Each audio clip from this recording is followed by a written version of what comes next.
கீதை பேருரைகள் அத்தியாயம் 1 பகுதி 3. கீதையின் குறிக்கோள் மோகத்தை கொல்லல். அர்ஜுனன் அகிம்சையை பற்றி மட்டுமா சந்நியாசம் பற்றிய பேச்சும் பேசத் தொடங்கிவிட்டான். இரத்தம் தோய்ந்த இந்த சத்திரிய தர்மத்தை விட சந்நியாசமே சிறந்தது என்று அவன் சொல்லுகிறான். ஆனால் அது அர்ஜுனனது சுதர்மமா? அவனது தொழிலா அது? அர்ஜுனன் வெகு ஆனந்தமாய் சந்நியாசிய வேடம் போட முடிந்த போதிலும் அதன்படி அவனால் எப்படி நடக்கவியலும்? சந்நியாசம் என்றும் சொல்லிக்கொண்டு அவன் காட்டிற்கு போனாலும் அங்கே மான் வேட்டையாட தொடங்கிவிடுவான். ஆகையால் பகவான், அர்ஜுனா, நீ நான் போர் புரிய மாட்டேன் என்று சொல்லுகிறாயே, இது ஒரு மயக்கம். இன்று வரை உனக்கு இயற்கையாய் இருந்து வந்திருக்கும் ஒன்று உன்னை சண்டையில் புகுத்தாது விடாது என்று வெளிப்படையாகவே சொல்லிவிட்டார். அர்ஜுனனுக்கு சுதர்மம் விகனமாய் தோன்றலாயிற்று. ஆனால் சுதர்மம் எவ்வளவுதான் விகனமாய் இருப்பினும் அதிலிருந்தபடியே தான் மனிதன் தன்னை வளர்த்து கொள்ள வேண்டும். அதிலிருந்தால் மட்டுமே அவனால் வளர இயலும். இதில் பெருமை பற்றிய பிரச்சனையே இல்லை. வளர்ச்சியின் சூத்திரமாகும் இது. பெரியதென்று கருதி ஏற்றலும் சிறியதென்பதனால் விட்டுவிடுதலும் சுதர்மத்தின் விஷயத்தில் தகாது. உண்மையில் அது பெரியதும் அல்ல, சிறியதும் அல்ல. அது நம் சக்திக்கு ஒத்து அமைவது. ஸ்ரேயோன் ஸ்வதர்மோ விகுண என்ற கீதையின் வசனத்தில் உள்ள தர்மம் என்பதற்கு இந்து தர்மம், இஸ்லாமிய தர்மம், கிறிஸ்தவ தர்மம் என்பவை அல்ல பொருள். ஒவ்வொரு மனிதனுக்கும் சொந்தமான வெவ்வேறு தர்மம் உண்டு. என் எதிரில் இங்கே உள்ள 200 பேர்களுக்கும் 200 தர்மங்கள் உள. எனக்கும் 10 ஆண்டுகளுக்கு முன் இருந்த தர்மம் இப்போது இல்லை. இப்பொழுதுள்ள 10 ஆண்டுகளுக்கு பிறகு இராது.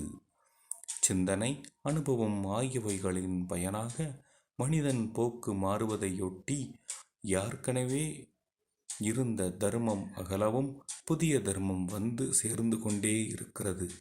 முரட்டு பிடிவாதமாய் எதையும் செய்யலாகாது. பிறரது தர்மம் சிறந்ததாய் தோன்றினும் அதை ஏற்பதனால் எனக்கு நன்மை உண்டாகாது. சூரியனது ஒளி எனக்கு பிடித்தமானது. அவ்வொளியினால் நான் வளர்ந்து கொண்டிருக்கிறேன். சூரியன் என் வணக்கத்திற்கும் உரியது. ஆனால் இதற்காக நான் பூமியில் இருப்பதை விட்டு அதனிடம் போக விரும்புவேனாயின் பொசுங்கி சாம்பலாகி விடுவேன்.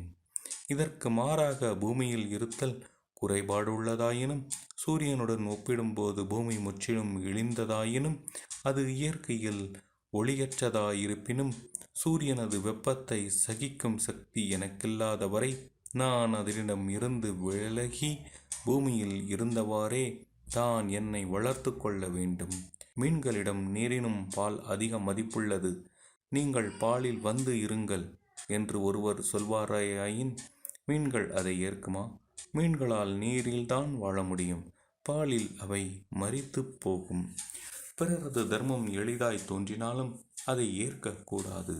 பெரும்பாலும் சுலபமென்று தோன்றுவது வெறும் தோற்றமாகத்தானே இருக்கும். குடும்ப வாழ்க்கையில் குழந்தை குட்டிகளை சரிவர பராமரிக்க முடியவில்லை என்று அலுத்துக்கொண்டு கிரகஸ்தன் ஒருவன் சந்நியாசம் பூண்டால் அது வெறும் வேஷமாகத்தான் முடியும். நடத்துவதும் சிரமமாயிருக்கும்.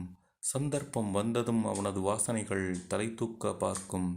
உலக வாழ்க்கையின் சுமையை தாங்க இயலவில்லை என்பதற்காக காட்டிற்கு போகும் ஒருவன் முதலில் அங்கே ஒரு குடிசை அமைப்பான். பிறகு அதை காக்கும் பொருள் வேலி கோலுவான். இவ்வாறு செய்து கொண்டே போய் அங்கும் சிறிய சம்சாரம், போக போக பெரிய சம்சாரம் நடத்தி வேண்டியதாகிவிடும். உண்மையில் மனதின் வைராக்கியம் மட்டுமே இருக்குமானால் சந்நியாசம் எவ்வளவு சிரமமானது! சந்நியாசத்தை சுலபமாக்க உதவும் ஸ்மிருதி வசனங்கள் தான் இருக்கின்றனவே. ஆனால் இதில் முக்கியமான விஷயம் ஒருவனது மனப்போக்கையை ஒத்த அவனது தர்மம் அமையும். உயர்ந்தது, தாழ்ந்தது, சுலபம், சிரமம் என்ற பேச்சுக்கே இதில் இடமில்லை. வளர்ச்சி உண்மையானதாக இருக்க வேண்டும். மாற்றம் உண்மையானதாய் இருக்க வேண்டும். ஆனால் உணர்ச்சி வயப்பட்ட சிலர் யுத்த தர்மத்தை விட சந்நியாசம் உண்மையில் எப்பொழுதுமே சிறந்ததாயின் பகவான் அர்ஜுனனை ஏன் உண்மையான சந்நியாசியாக்கவில்லை? அது அவருக்கு இயலாததா என்று கேட்கிறார்கள். அவருக்கு இயலாதது ஏதுமில்லைதான்.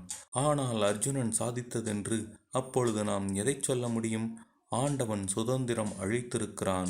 ஆகையால் ஒவ்வொரு மனிதனும் தானே முயன்று கொண்டிருப்பதில்தான் இன்பம் இருக்கிறது. சிறு குழந்தைகள் தாமே சித்திரங்கள் வரைகையில் தான் மகிழ்கிறார்கள். அவர்கள் கையை பிடித்து பிறர் வரைய வைப்பது அவர்களுக்கு பிடிப்பதில்லை. ஆசிரியர் குழந்தைகளுக்காக உள்ள வினாக்களுக்கு தாமே விடையெழுதி கொடுத்துவிட்டால் குழந்தைகளின் அறிவு வளர்வதுதான் எப்படி? ஆகையால் தாய், தந்தை, ஆசிரியர் ஆகியோரின் வேலை வழிகாட்டுவதோடு முடிந்து விடுகிறது. கடவுள் நம் உள்ளிருந்து நமக்கு வழி துலக்கிக் கொண்டிருக்கிறார். இதற்காக அவர் எதுவும் செய்வதில்லை. குயவன் சட்டியை தட்டி தட்டி உருவாக்குவது போல ஒவ்வொருவனையும் ஆண்டவன் தட்டி கொடுத்து சரிபடுத்தி கொண்டிருப்பதில் சிறப்பேது?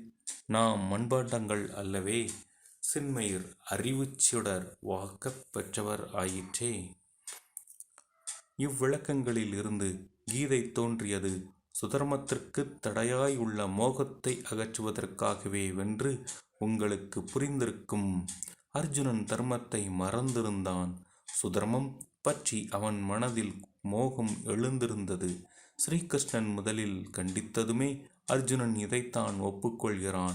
அம்மோக தத்துவத்தை, அவ்வாஞ்சையை அகற்றுவதலே கீதைக்குள்ள முக்கிய வேலை.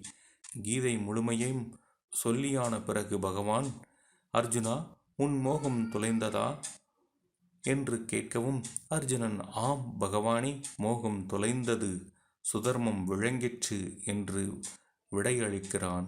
இவ்வாறு கீதையின் தொடக்கத்தையும் முடிவையும் இணைத்து பார்ப்போமாயின் மோகம் நீக்கமே அதன் குறிக்கோள் என்பது விளங்கும். கீதை மட்டுமல்ல, மகாபாரதம் முழுமையின் குறிக்கோளும் இதுவே ஆகும். வியாசர் மகாபாரதத்தின் தொடக்கத்திலே மக்களின் உள்ளங்களில் மோகப்படலத்தை அகற்றவே நான் இவ்விதிகாசச் சுடரை கொளுத்துகிறேன் என்கிறார். மீண்டும் அடுத்த பகுதியில் சந்திப்போம்.